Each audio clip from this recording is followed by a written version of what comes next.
I went to my GP when I was 16 and said, look, I definitely think I'm transgender. Mm-hmm. And this GP had been my family GP since I was 4. So he had a rough idea of, me. Yeah. Um, and he said to me, no, you're not. You've been put off men because of the amounts of assaults you've had. Fucking hell. Does anyone it just sounds Uh, awful. Like everywhere you turn, you get it just dead end. nothing.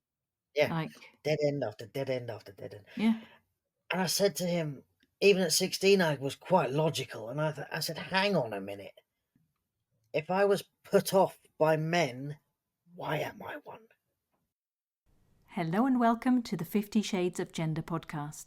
We get curious about all things gender, sex, and sexuality, as well as relationships, feminism, the inclusive kind, neurodivergence, disability, kink, mental health, and all that makes us humans unique and diverse. From body positivity to body dysmorphia, it's all welcome here. If you appreciate this podcast and want to support us, visit our website 50shadesofgender.com, as in FIFTY, to make a donation, find out more about our allyship course and workshops, and details of how to join our community. Now, join us on a journey of inclusion, acceptance, and respect. I'm your host, Esther Lemons. I am a queer woman, and my pronouns are she and they. In this episode, I have a conversation with Jason Lee, an LGBTQI Youth Worker, previous presenter on the T-Boy Show on Pride Radio, and the first legally married transgender person in the UK. Jason's pronouns are he and him, and he is intersex and transgender, a trans man, as well as heterosexual and neurodiverse. Find out what that means to Jason in this episode. We also talk about disconnecting from the body and reclaiming yourself, the role of genetics in hormone therapy, and Gender Recognition Act reform. Please be aware that in this episode there is mention of suicide, and we talk about bullying, electric shock therapy, and sexual assault, abuse, and trauma. It was recorded on the 29th of March 2024. Now let's get into the episode. Hello and welcome. What's your name? I am Jason Lee. Hello, Jason. Welcome. Hello. Yeah, we had a chat the other day, so we know kind of what we're going to cover. So the Mhm. labels you gave me were intersex, transgender, heterosexual, and neurodiverse, and trans man, obviously. So yeah, we covered some of the labels and other subjects when we chatted the other day, but also intersex. We didn't talk about that. Is that No, something we you would did. be happy to start with? Yeah, of course. Yeah. Yeah. So tell me about how you found out, maybe for one. By accident. Well, it kind of was, really. Basically, it's hard for any kid growing up trying to work out who they are, what they are. And I was just starting my GCSEs, actually sitting my exams, and I kept getting a lot of abdominal pain, like real excruciating, doubled up kind of pain, Oh gosh. um, Mm. and really not knowing what it was. So that was quite bad. Mm. So my mum and dad, we went out for a family get together. My dad drove past the hospital, and I actually begged him.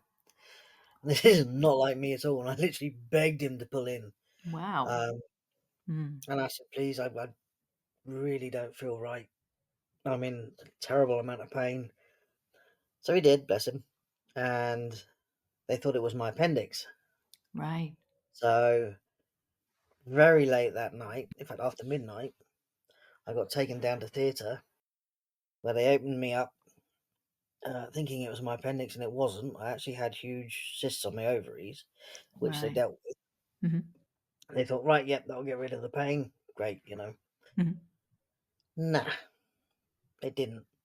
I had investigation after investigation. I had so many pokes and prods and things going where you didn't want things to go, and Mm. really, really, really invasive investigations. Hmm.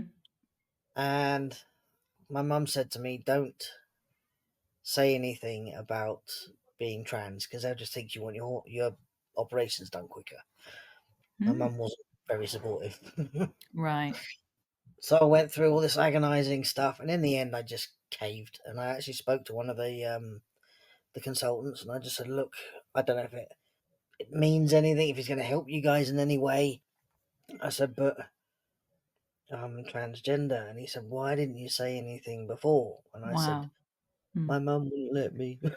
Oh, And he was yeah. like, "This had actually gone on for a few years, so if you think like the amount of stuff I had done," Mm. and he said, "I've had an idea." And he said, "There's one more test I want to do." And he said, "Don't worry, it's not as invasive as a lot of the others have been." Mhm. And I was like, "Okay, if it's not as invasive, right, I'll give it a go." Mhm. Didn't really know what it was because really I'd had so many, it's just a blur. But I remember getting the results of this test, and he was quite excited. Right. I was kind of like exhausted. He was like, "I know what's wrong." Yeah. He said, I wish I'd known sooner." Basically, he said, my reproductive system was not formed properly. I wasn't born with any eggs, Mhm. so I could have never had kids, which was quite a big thing for me. Mm. Not that I wanted to carry any, but I wanted to have my eggs frozen so that I could have children later on. Interesting. Yeah. And to be told, "We got no eggs, it's never going to happen," was like, whoa, okay. And he said my natural hormone levels were all over the place. He said my natural estrogen level was very low and my natural testosterone level was very high. Mm. So he said in layman's terms, I'd had World War III going on in my body. Wow. The hormones were fighting against each other, trying to like, I own the body. No, you don't. I do. Yeah. It's quite quite Yeah. weird. And yeah, that it turned out I was intersex. Mm. Wow. Yeah. Yeah. Yeah. Some other stuff was found out later on when I had my lower surgery. One of the operations was quite risky, and I remember coming round and my surgeon was next to me, and he was dancing. Right. I don't know. Well, this guy's huge, right? He is a big man, Mhm. and when you wake up from having surgery and you see this huge fella dancing around next to you, you think you've gone completely bonkers. Right. And he was like, "I've got some good news," and I was like, "Great!" Like, stand still. um, and he said, You didn't need a blood transfusion," and I was like, "Well, cheers, thanks." Great. Yeah. And I was like, "Well, okay, that is good, cheers." And he said, "The reason is," he said, "your vaginal canal," he said, "was about that long." And that's like a top of the That is, thumb that you're yeah, indicating now for those who are yeah, not watching. Yeah. rule of thumb. Yeah. It's about an inch long, Yeah. inch deep, right? Okay. So he said it hasn't developed properly. Yeah. Um, And he said, "So we didn't have to go right up and strip stuff out because it was there." And he said it was very easy to do everything. So Okay. he was giddy, very, very happy. Mhm. And Mhm. he said that's he said that's one of the good things that can come out of being intersex. I was like, "Oh, great, okay." It can make surgeries a bit easier sometimes. Yeah, yeah, Um, yeah. so yeah, that's basically how Mhm. how it went. Yeah. Okay then. So how old were you then? Or like initially, because you just talked about bottom Initially, surgery, but like before then when you had the initial surgery or like the the initial initial, I was about investigation. 18, 19. Okay. And Yeah. you had a sense of like being trans before Oh then, yeah, as you just said. Like how when did you get a sense of that? How has that been like growing up and that everything? that was horrible. Mm. I was 5, actually, Yeah. when I first told my mum and dad, and it all came about when I was playing Kiss Chase at school. Right. And I ran after this girl called Nicola, and everyone stopped, and they were like, "You can't do that." And I said, "Why?" Hmm. You know, right? "Well, you can't. Only boys can run after girls." I said, "Yeah, well, I'm a boy." And they were like, "No, you're Ah. not." And that's when reality hit like a ton of bricks, Hmm. because in my head, I was, I Yep. was. Mm. There was no one ever told me that I wasn't until that point, Yeah. because that was the first time I ever questioned it. Yeah. Yeah. I just thought that I was gonna grow a penis, Yeah. Yeah, well, basically. if you feel that in yourself, then why would you assume any different, right? Yeah. Yeah. I didn't know that it was something you were born with. I just thought it Yeah.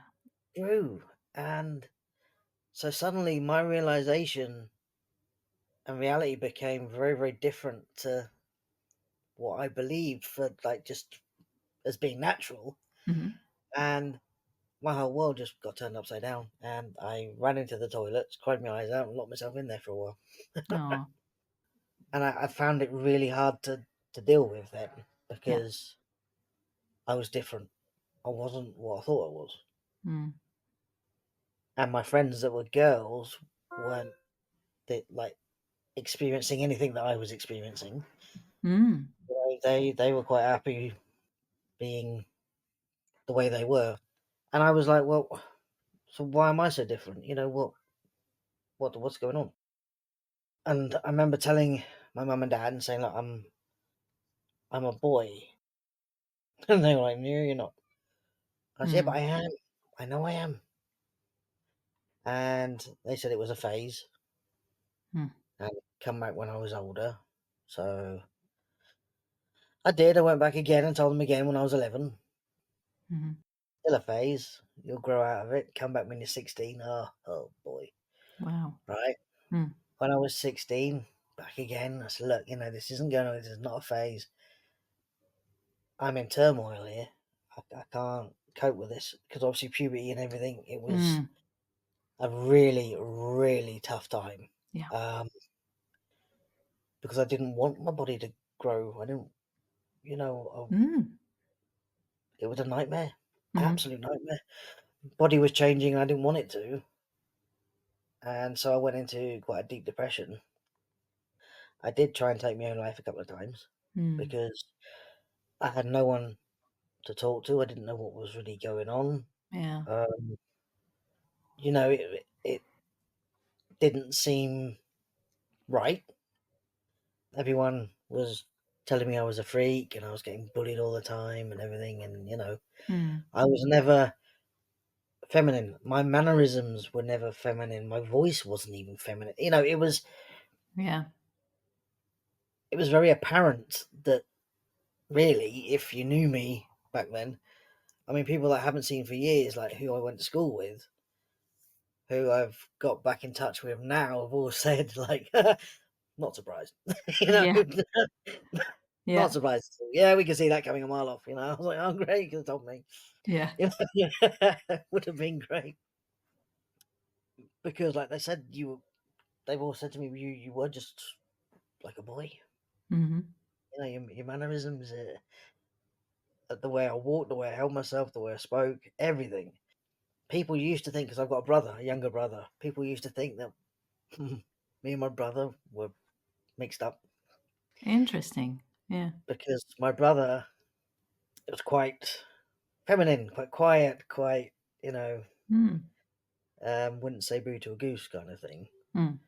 And I remember when he was getting bullied, I hung his bully up on a coat peg by a Parker jacket. um, Wow. you know, Yeah. that kind. I had quite a lot of strength, upper body strength, Mhm. Mhm. and that I did use it to my advantage on that day. Yeah. Yeah, Parker jackets. They got the little hook on the back, haven't they? Oh, I don't know, but yeah. Um, Makes sense. it's yeah, they look really weird, because they're long, and they've got like a fluffy bit round the hood. If you do it right up, Uh-huh. it's a tiny little bit where the face can go. Yeah. But on the back of it, like between the shoulder blades, there's a little hook. Okay. I literally grabbed him by the scruff of the neck, didn't realise that his feet weren't on the floor, Yeah. until a friend of mine actually said, you've kind of his feet aren't on the floor. So I looked at the coat and I went, right, yo, and hung him up. Oh, no. And Oh, wow. said, when you've worked out how to get down from there, don't touch my brother again. Mm. Did it work? I did, yeah. He didn't Right. touch him again. In Mm, fact, he ended up becoming friends with my brother, so that was quite cool. interesting. Wow. Yeah. Mhm. Yeah. Yeah.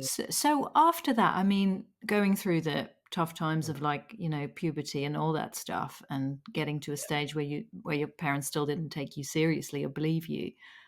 Mhm. What happened after that? Because obviously at the moment you seem to be doing better, you Yeah, know. yeah, Yeah. yeah. I actually went through a lot of sexual abuse Oh. at school, a lot of brutal attacks outside of school. Mm, I had to be moved from one secondary school to another, mm. but I got sexually abused at one and then moved to another one. They were actually in different counties, but they were quite close to each other. Right. But the annoying thing is, a lot of people from the first secondary school knew people from at Mm, second one, and I was moved just after like half term in February, March kind of time. So I had that week in between, like moving from one school to another, mm. and of course that gave them a week to tell everyone at the new school where I was God. going Mm. exactly what I was. In fact, you might have to put a trigger warning on. I don't know. That I would do that, yes. Yeah. Yeah. The way that I was abused was by using a biro, which of course really hurt. Mm.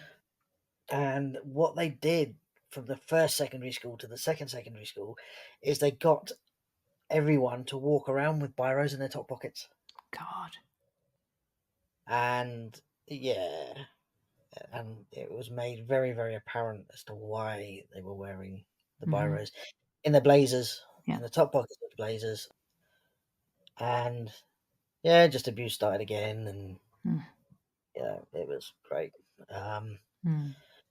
and that was difficult. And then I went to college, more assaults at college. I got set light to at college, which was Fucking hell. different. Yeah. And my tutor was also my head tutor, and she was evil. Mm. And she basically, I tried to tell her that, I was being bullied and all these things were happening. Mhm. And she said it was my own fault. I'm different. I'm asking for it. Wow, some people really should not be in that position, should they? No, exactly. Good grief. Um, Mm. and so I wanted to try and report her, Mhm. say, look, I need to speak to someone else. And I tried to go above her, and they all I could get was, "You need to go to your head tutor." And I was like, "But she is my head tutor. That's we Mm. can't do anything about it, then, can we?" And I was like, "That's it. Yeah, those are your Okay, options. Yeah. that's it. Yeah, Yeah. either put up or shut up. Mhm. That's it." And then the tutor actually called my mum in, and I had to sit in a room with a pair of them screaming at me Wow. about being different. And Mm. the terrific thing was, my mum told me when I was 16. Mhm. When I was trying to explain to her about how I felt and everything, she was like, "Maybe you're just gay." And I was like, "No, Mm. no." My mum was like, "Well, how do you know? You've never slept with a bloke." So my best mate and I, he's gay. Mhm. And I thought, right, if she's not going to take me seriously, we're going to have to do an experiment. Yeah. Yeah. Maybe she might listen to me. And Mhm. so my mate was like, "Well, you should, I suppose it validates me as well then." And I was like, "Well, I suppose maybe. Yeah. So, it was really awkward. It was horrible. No, Mhm. definitely like, no, I went back to my mum and I was like, right, Tried it, definitely I'm not. not. Yeah. Yeah. Yeah. And then got slapped round the face and called a slut. I was like, Oh, what the hell? Ugh. oh. And I said, "Well, you told me to do this. Mhm. So I've done it." And I was like, I can't, like, I don't get it. I can't work out what's going on here. Yeah. And, oh, my mum said to me that I was going to end up dying of AIDS by the time I was 30 and Good all this. grief. And I thought, that's encouraging. Cheers. I went out with a woman. who was a lesbian, and the relationship didn't work at all Mm. because she wanted parts of me that I didn't want, and it just That yeah. Yeah. didn't work. Yeah. Lovely woman, got on great, but just nah, Mhm. Mhm. wanted different things. Yeah. So that kind of confirmed to me, yeah, definitely not gay. Mhm. Yeah. And I guess if you relate to your body differently, and I guess people might be attracted to parts of you that you're dysphoric about, that's hard, That's exactly That's it. Yeah, yeah. Yeah. yeah. And there was no way it could ever work Yeah. Mhm. because she was saying she liked parts of me basically that I didn't, and I was like, I can't Mm. allow anyone to touch me anywhere where I'm not comfortable. You know what I mean? Of course. Yeah. So it just didn't work at all. Mm. Um, Mhm. she was handy because she did pick me up from college quite a few times in her car.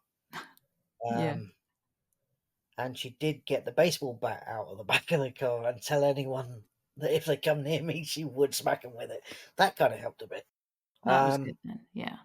so that was quite good because she was a bit older. Well, I say a Yeah. bit older, quite a bit older. Yeah, Mhm. and she, yeah, did help a little bit. Mhm.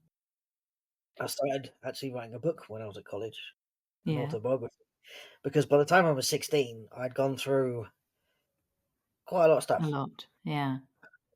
In fact, probably more than most people would go through in a lifetime Mm. in Sounds it. such a short space of Yeah. time.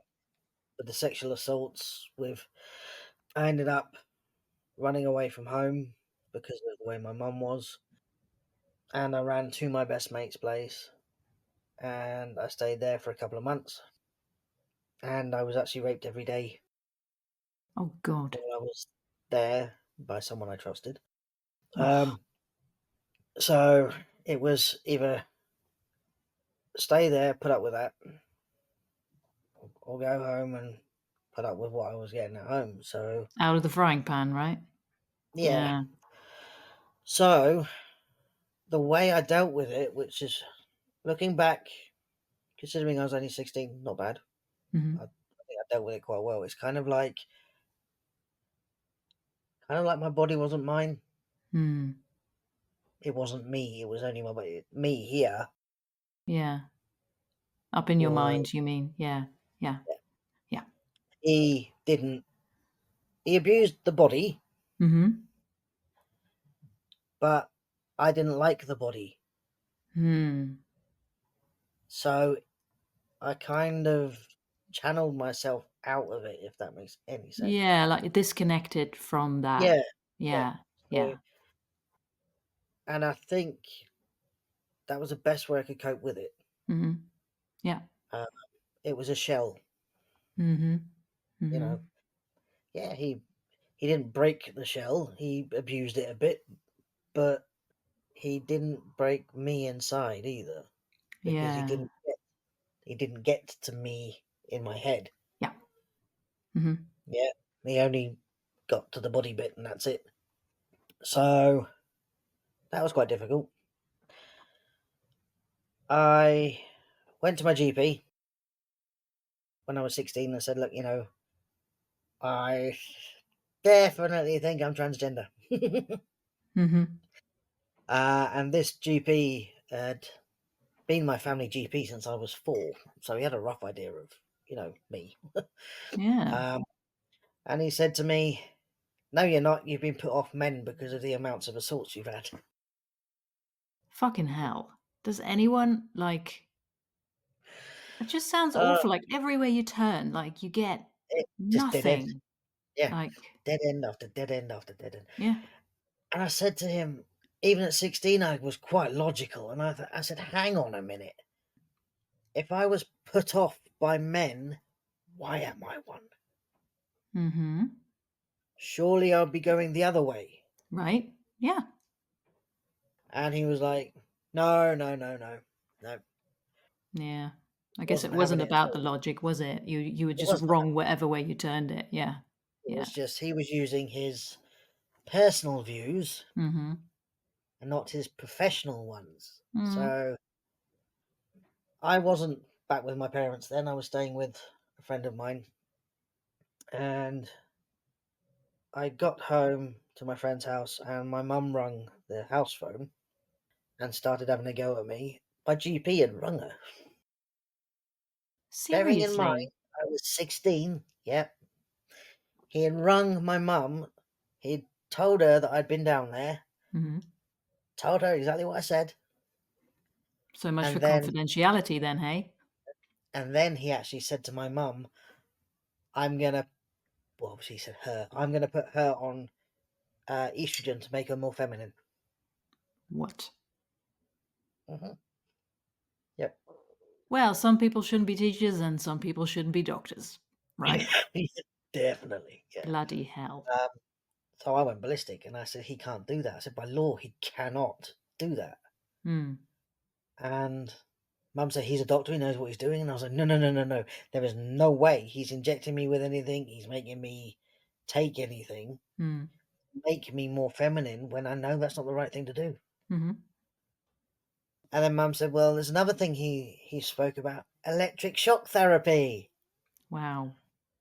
to cure me. Hmm.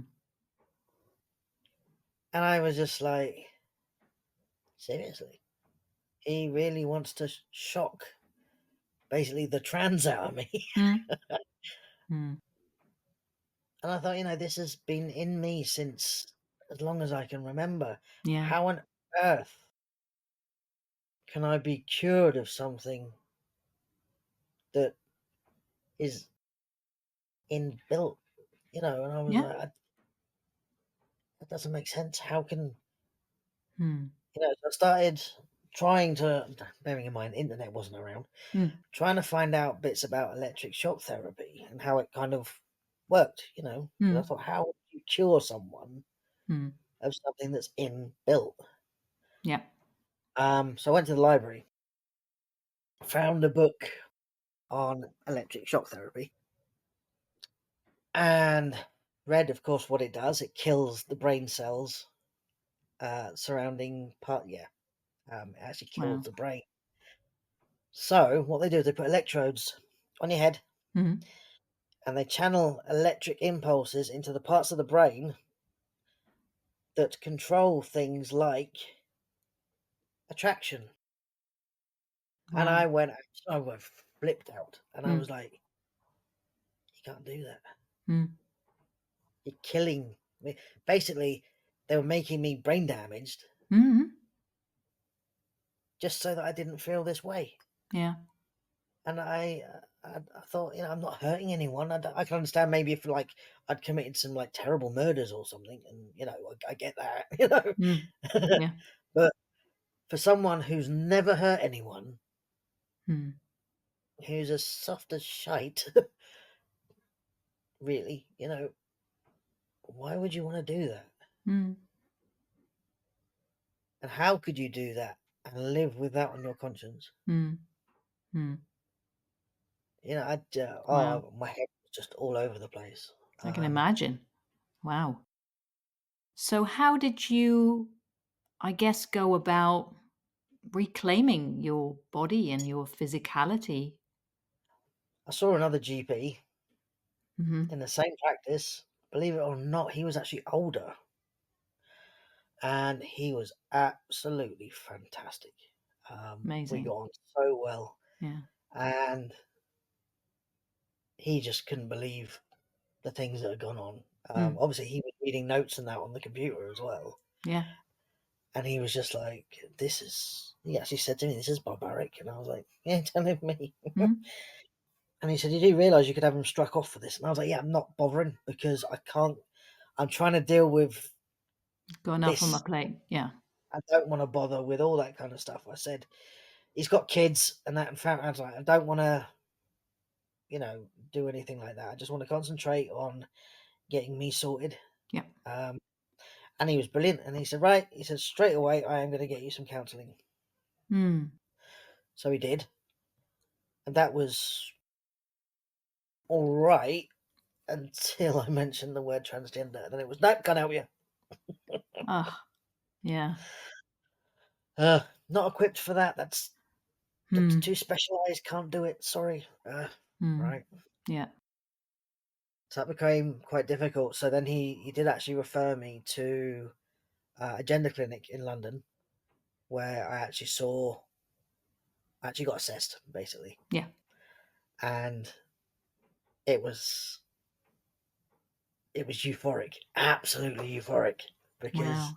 all these things that I thought were so abnormal and so like freakish and everything Hmm. wasn't. The doctor sat there and he said, "Look, what makes you think you're transgender and all that?" And I was like, "Well, because of this." And he said, "Right, I need to go." He said, "I'm going to have to delve into your past." He said, "So it might not be pleasant." He said, "But I've got to really get an understanding of stuff you've actually been through and all that kind of stuff." And I was like, "Right, okay." Mm. So I told him, and he wrote some notes down. And I think the thing that clenched it was when I said to him, in my subconscious, so when you're asleep, when you're dreaming, Mm. I said, "I'm always male."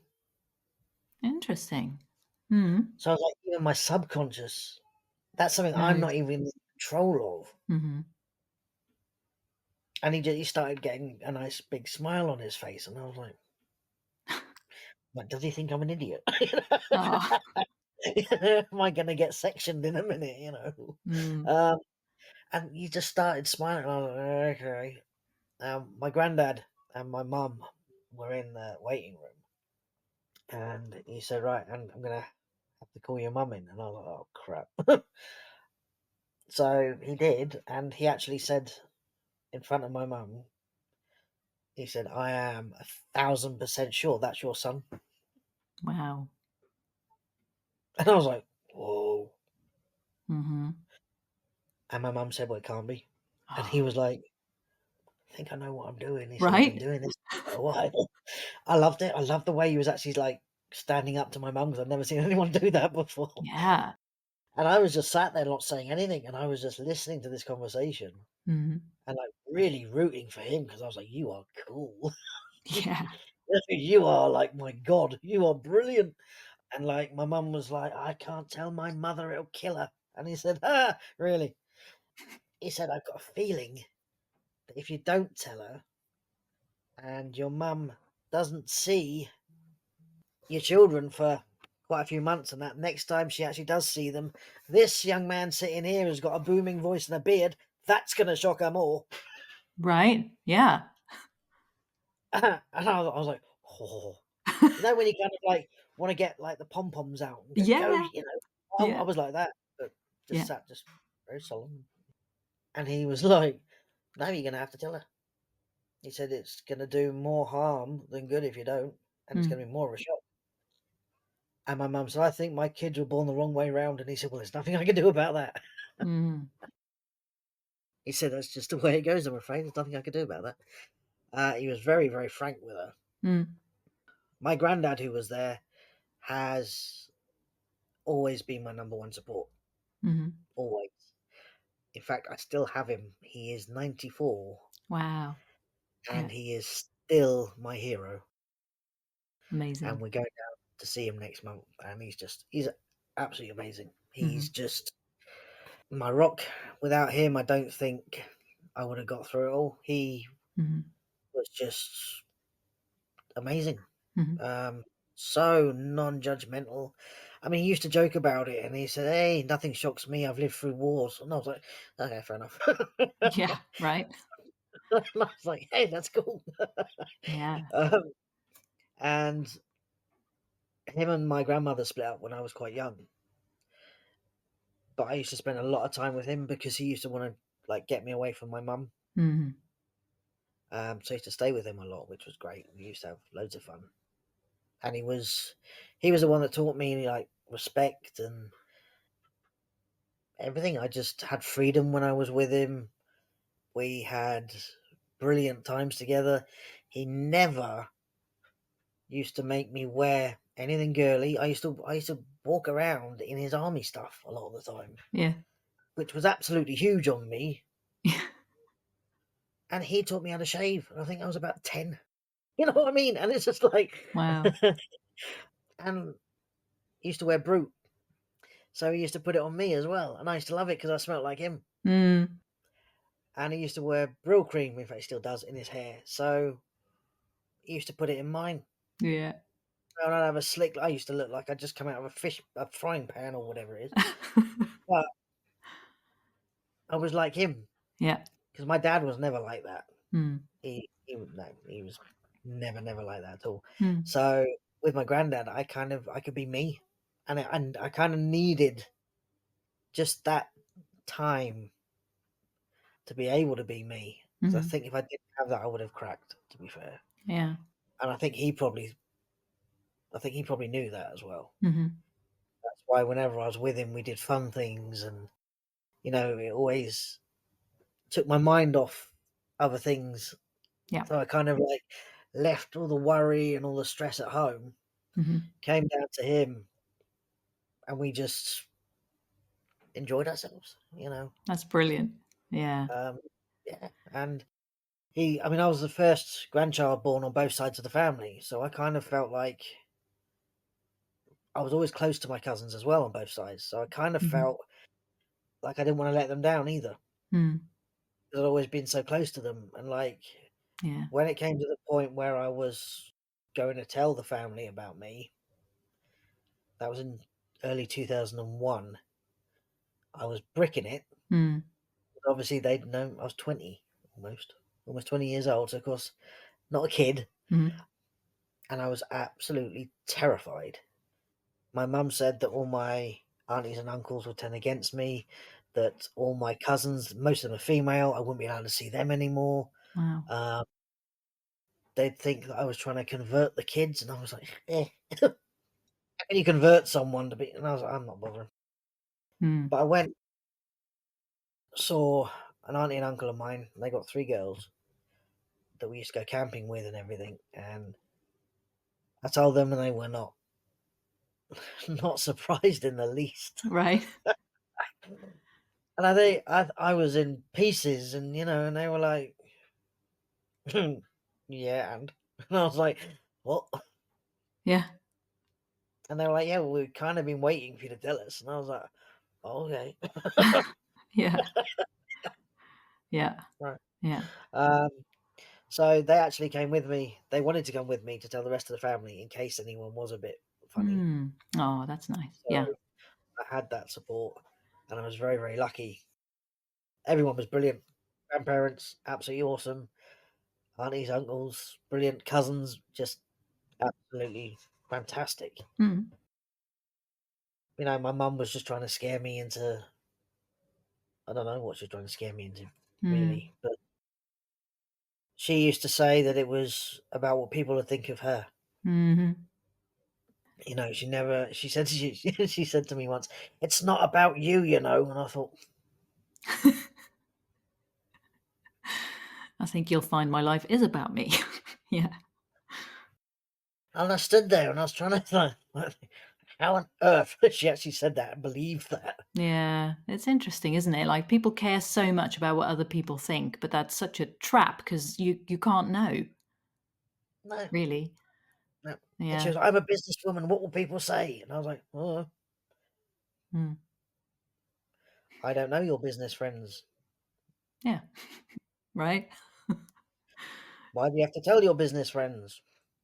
True. You know what I mean? Yeah, like how's that relevant in this What's it context? got to do with anyone? Yeah. You Yeah. know, it's not as if I was like dragging her through the streets of like the town, and Mm. with a megaphone saying, this woman has a trans kid. Mhm. Mhm. You know, Yep. throw stuff at Mm. her. No, Yeah, yeah. it had nothing to do with her. So But it it sounds started. like things started looking up Yep, after they that. did. Yeah. Yeah. Yeah, I got my diagnosis. Then I went and saw a psychologist every 3 months Mhm. to prepare me for this, that, and the other. Mhm. So obviously, they have to assess you to make sure that you are mentally stable Mm. um, for for Yeah. your transition and everything, Yeah. which I think is very important. Yes. Um, I have seen so many people go private for hormones and stuff like that, and they have not been prepared for the Mm. changes that happen. Mm. And with some people, it can affect them quite badly. Yeah. And I was very prepared. Mm. Talked about, like I said, about being bald. Mm. Talked about, what was going to happen with my hair. Yeah, you Um, talked about the role of genetics in yeah, hormone therapy and transition, and I thought that was such a good point. Yeah. Yeah, say yeah, more about that.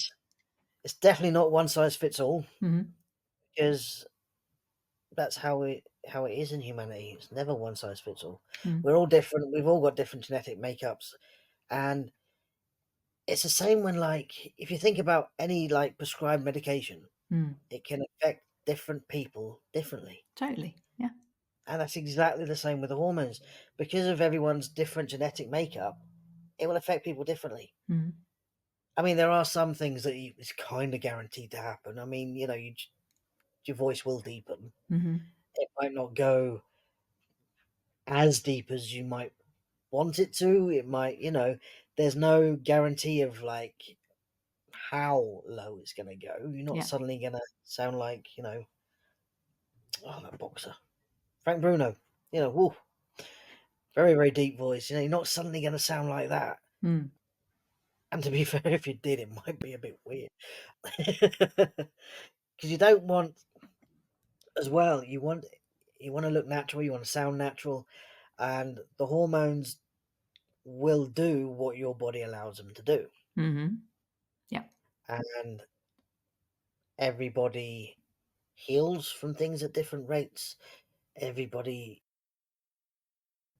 everybody's different, just so different. Mm. So where the hormones might work very quickly on some people, it might take a bit longer on others. Mhm. But I think the thing that I've had to keep reminding people is, what puberty do you ever know to only happen in like a couple of months? Yeah, that's a good point.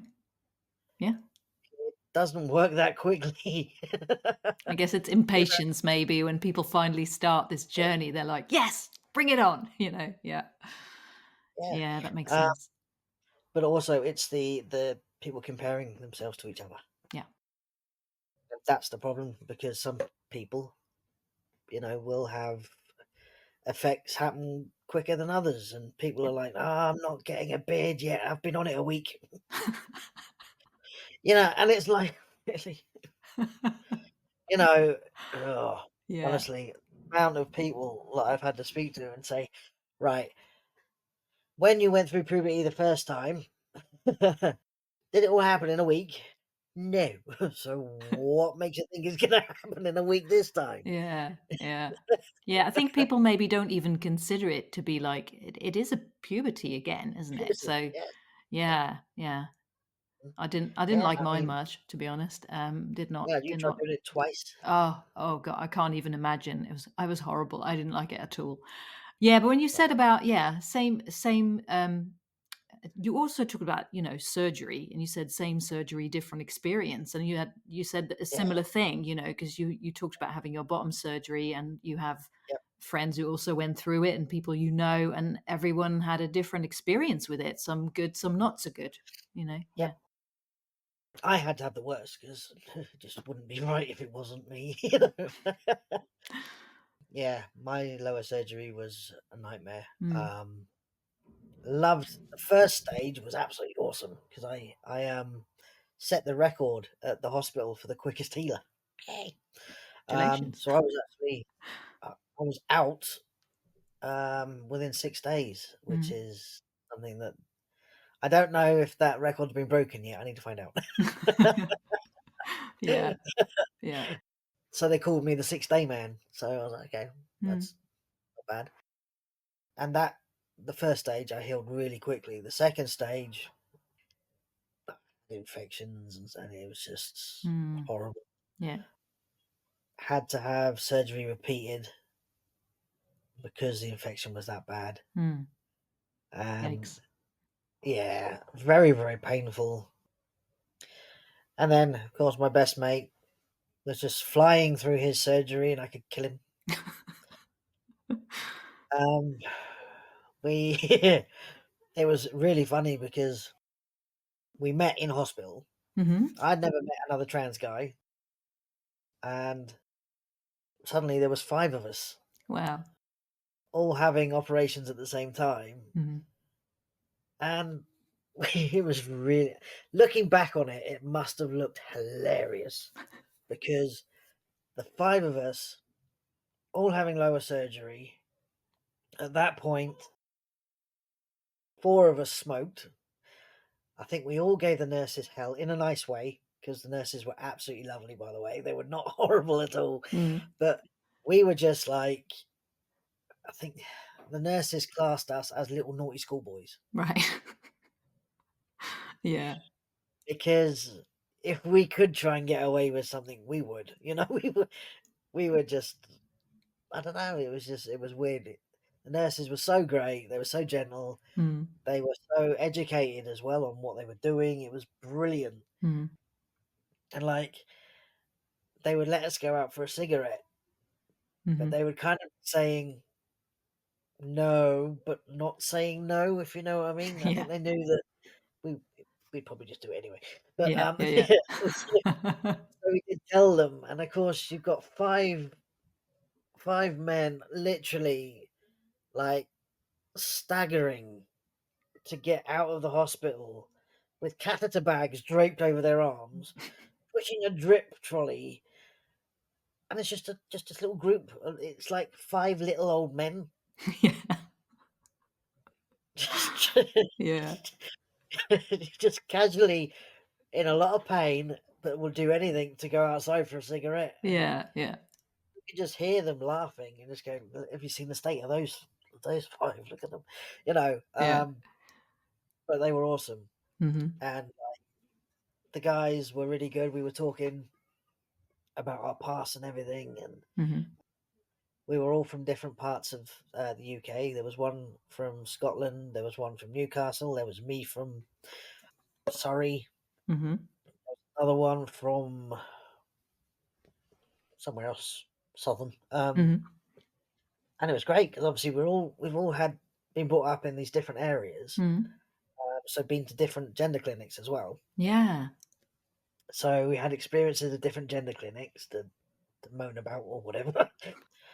But then, of course, we started seeing how different we all were Mm. in personalities, in everything, really. The one from Scotland was, how can I put this? Uh, Probably mentally unstable, Mm. very violent, and he was like thrashing about, and he was threatening the nurses and everything, and we could hear him from our rooms, Mm. and he just wanted to fight everyone. Wow. Yeah. I thought, whoa. And I'd been on testosterone at that point for quite a few years, and I thought that's that's very strange. I've never Mm. never It's thought not the someone. testosterone, like, yeah. No, because he was angry with everything and everyone. I thought that's not, Mm. that's not testosterone. There's something else going on there. Mm-hmm. And like the, like I said, there was 5 of us. 4 of us actually kept in touch Mm-hmm. after yeah, Mm-hmm. we all kept in touch and we all saw each other every now and then. Mm. So we all went traveling. My best mate and I became very close, and he used to come down to see me quite a lot, and I used to go up to Newcastle and see him. Mm. He had never experienced any hate crime or anything either, and I just wanted to kill him because he Mm. had a lovely, easy life. Mum was really supportive. Mm. It was like, oh, it was lovely. His mum is just like absolutely lush. She's my second mum. Mm-hmm. Um, Yeah. she called me her blue-eyed boy, bless her. Oh. Um, and like when she first met me in the hospital, she went up north and told everyone about the blue-eyed boy in the hospital. Oh. The weird thing was that was in 2006. I ended up moving up to Newcastle in 2009. Mm. So Yeah. it was really weird because everyone knew about me before I got here. You're the blue-eyed boy. Okay. Yeah. Everyone been briefed. Yeah. So Yeah. that was quite weird, but a Mm. nice weird. And Yeah. everyone was like, Yeah. I was still getting attacked a lot down south, and I was actually on the phone to Carl. He was up here, and he could hear a lot of banging going on in the background. And he said, "What's going on?" I said, "Oh, it's just a load of people trying to break into the flat because I had a ground floor flat, Oh, and I always had people trying to break in to get to me." yikes. And it became like the norm. I just got so used to it. Mm. I mean, the police are on about putting like panic buttons in and everything, and I was like, "Yeah, but realistically, if they break in, I just do the panic button. It's going to take you. By the time you get here, I'll be dead anyway. So what's the point?" Mm. Wow. You know. Yeah. So the police used to actually do a drive by every night for a few times, Mm. and then I got a phone call the next night from Carl, and his exact words were, "Pack up your shit. I'm coming to get you." Wow. Yeah. He'd hired a van and he drove down through the night, picked me up in the morning. He loaded the van, I loaded my car, and that was it. Mm. Never look back. Wow. Um, Yeah. Mm. and it's the best thing I could have done Mm. because I have a life here. Mm. So, I mean, yeah, I have been attacked up here a few times, but it's not been as bad as down there. Yeah. Down there, it was it was daily. It was ridiculous. Wow. Up here, I got attacked in 2010, and that was quite brutal. And then again in 2019, so I had a bit of a break in between, so that's good. Yeah. Wow. Yeah. Yeah. And I Mm. haven't been attacked since, so that's not bad. Well, let's hope that trend continues then, you know. It Yeah. would be nice. Yeah, It would, absolutely. Wow. uh, Well, you've people, been through a lot. Yeah. yeah, it's been eventful. Mm. Yeah. Yeah, Mm. I mean, it's been, how can I put it? When people say to me, well, when I tell people my age, a lot of them, some people think I look older, Mm. and I tell them that I've had a bit of a hard paper round, to be fair. Mm. Um, Mm. Yeah. and most people who actually know everything that I've been through, most people wouldn't experience all that in a lifetime, not in a million years. You've probably Uh, experienced more than several people would experience in a Probably, lifetime, right? yeah, probably. Yeah. But I'm not in a nut house. I'm still going strong. Mm. I'm as Yeah. happy as I can be. That's Um, brilliant. Yeah. And actually, you mentioned you were the first trans person in the UK to get married. I was, yeah, back in Yeah. 2005. Yeah. I fought for the GRA, the Gender Recognition Act, back in Mm. the early 2000s when I was living down south. And then when it actually got royal assent to be made from a bill into an act, Mm. my application got fast tracked because I was noon, which is quite cool. Mm. Um, and my then fiance and I planned our wedding. And the really lucky thing is, we were getting married on the Saturday. Mm. My gender recognition certificate arrived on the Wednesday, Wow. and my birth certificate arrived the morning of the wedding. And I thought, oh, Wow. you can't get you can't cut any closer than that, can you? Right? Yeah. So it was all completely legal. Wow. Newspapers tried to cover it, I wouldn't let them. Mm. We wanted our friends and family to be relaxed, and the whole point of having a wedding is to get married. Yeah, you'd think so, wouldn't you? Yeah. So you want to celebrate with your friends and family. You don't want them being harassed by the press. Mm. And we didn't want people's privacy being invaded, and Yeah. we wanted people to enjoy themselves and not think, oh my god, the press is here, what are we going to do? Mhm. You know, Mhm. Yeah. I don't want to talk to them. Do a runner. You know, Yeah. nah, the whole idea was for people to be relaxed and Mhm. enjoy themselves and celebrate with us and have a great day. That's the whole point of it. Yeah. So we wouldn't let the Mhm. press come anywhere near it. Oh, they tried their hardest and didn't Wow. didn't get it. Good.